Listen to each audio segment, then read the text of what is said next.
Општината Илинден деновиве го промовираше новиот стратешки план за локален економски развој на истата за периодот од 2012 до 2016 година.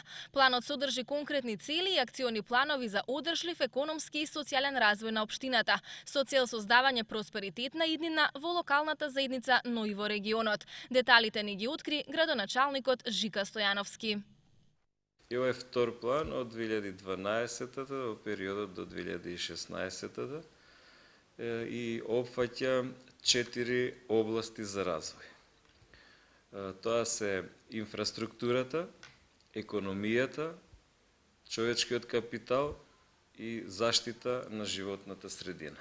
Образованието е исто така еден од столбовите кои што треба да го негуваме, да подобруваме услови за образование, исто така подобрување на услови во здравството и социјалата.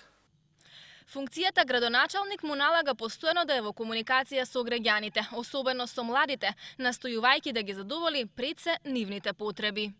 Ние изработивме како општина и стратегија за млади, каде што таму се дефинирани токму барањата на младите, потребите на младите и што е она што ние како локална самоуправа треба да овозможиме за младите. Значи, тоа е нивна креација, нивна изработка на стратегијата и таму се исто така точно предвидени дефинирани приоритетните активности за поддршка на младите, почнувајќи од образованието, спортот, рекреацијата, условите за живење, рекреирање или она што значи едноставно дружење на младите, и младите се тие кои што дефинитивно треба да добијат најсериозна поддршка, бидејќи општина Илинден се смета за релативно млада општина. Еве последен објект кој што беше пуштен беше токму новото училиште за модуларно училиште, кое што е со капацитет од 420 ученици. Објект кој што има многу добри, одлични услови за работа, од кој што очекуваме 60% заштеда на енергијата.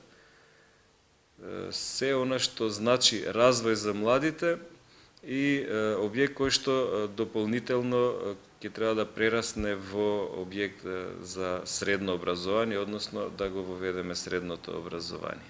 Во последниот период повеќе од 70 нови инвестиции, 70 нови предпријатија отворија, креира нешто повеќе од 1000 нови слободни работни места.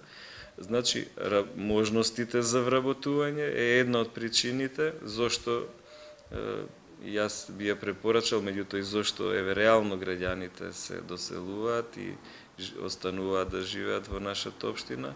Понатаму подобрување на условите во образованието, во трите основни училишта и сега и новото училиште, патната инфраструктура, комуналната инфраструктура, домовите на култура кои што местните заедници и граѓаните ги бараа за да може дополнително да имат услови за работа, да креираат, да дават идеи за да можеме ние понатаму да ги реализираме.